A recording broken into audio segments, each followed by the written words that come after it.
मेरे बच्चे, इस संदेश को बड़े ध्यान से देखना और सुनना। मेरे बच्चे, कुछ लोग आपके पीछे पड़े हुए हैं, आप में कुछ ढूंढ रहे हैं जिसे ढूंढकर आपके खिलाफ इस्तेमाल किया जाए। मेरे बच्चे, जब लोग दाग ढूंढने में व्यस्त हों तो समझ लेना कि आपकी चमक अब उनसे बर्दाश्त नहीं हो रही है।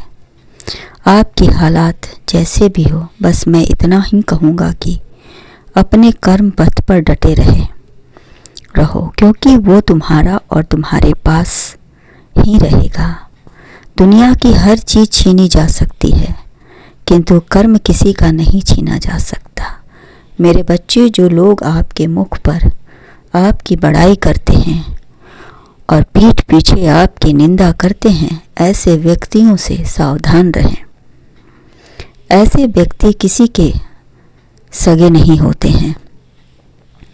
इनसे बात करें मगर सतर्क रहें, क्योंकि चीनी में ही अक्सर चींटी लगा करती है। नमक तो सदा साथ रहता है, साफ रहता है। मेरे बच्चे, कोई भी तुम्हारे इरादों पर और तुम्हारे नियत पर सवाल उठाए तो बस आंखें बंद कर लेना और कहना, हे प्रभु मेरी सहायता करो। फिर देखना मेरी शक्ति तुम्हारा कैसे उद्धार करती है। मेरे बच्चे, तुम अनोखे हो, इसमें तुम्हारा क्या कसूर है। मेरे बच्चे, यह सब तो तुम्हारे अच्छे कर्मों का ही फल है, जो तुम हमेशा अच्छा ही करते हो।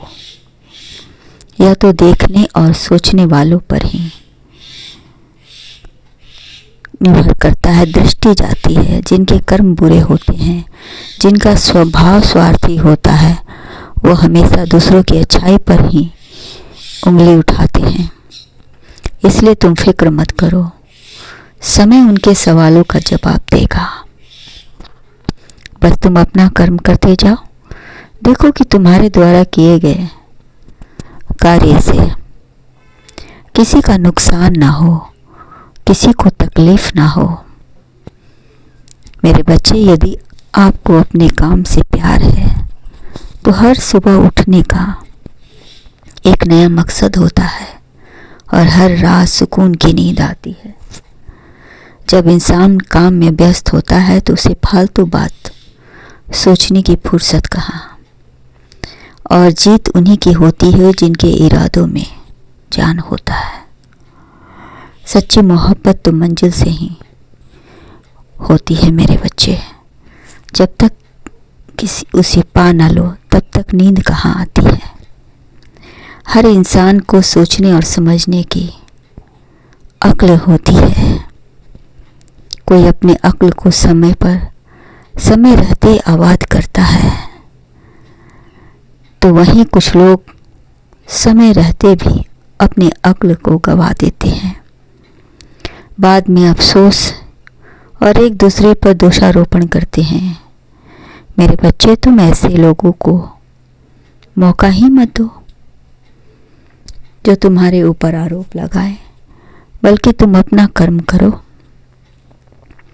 मेरे बच्चे, हर इंसान को बेकार नहीं हो बैठना चाहिए, कुछ ना कुछ करते रहना चाहिए, क्योंकि उसका जन्म का उद्देश्य है कर्म करना, अपनी सारी अधूरी उद्देश्य को पूरा करना, ना कि बेकार में समय बर्बाद करना। हर इंसान इस जगत को कुछ दे सीख जाए, कभी तकलीफ नहीं होगी, और कितनी भी बड़ी मुसीबत क्यों ना हो, वह उन मुसीबत से बच जाएगा। क्योंकि जब संसार को कुछ देगा तो संसार भी उसकी सहायता करेगा। यही सत्य है मेरे बच्चे। सुनो मेरे बच्चे, बात बहुत सीधी सी है, मैं तुझे समझा रहा हूँ। सुनो, नदी का पानी मीठा होता है क्योंकि वो पानी देते रहती है। सागर का पानी खारा होता है क्योंकि वो हमेशा लेता रहता है। और नाले का पानी हमेशा दुर्गंध देता है। क्यों? क्योंकि वो रुका होता है। यही जिंदगी है, जब तक तुम देते रहोगे मेरे बच्चे सबको मीठे लगोगे, लेते रहोगे खारे लगोगे, और यदि तुमने रुक गया तो सबको बेकार लगोगे। इसलिए अपना कर्म करते रहो, फल की चिंता मत करो, क्योंकि मेरे बच्चे सब कुछ नहीं रह जाएगा। कर्म तुम्हारे साथ जाएगा, जो तुम्हारा वो तुम्हारे साथ रहेगा। खुश रहो।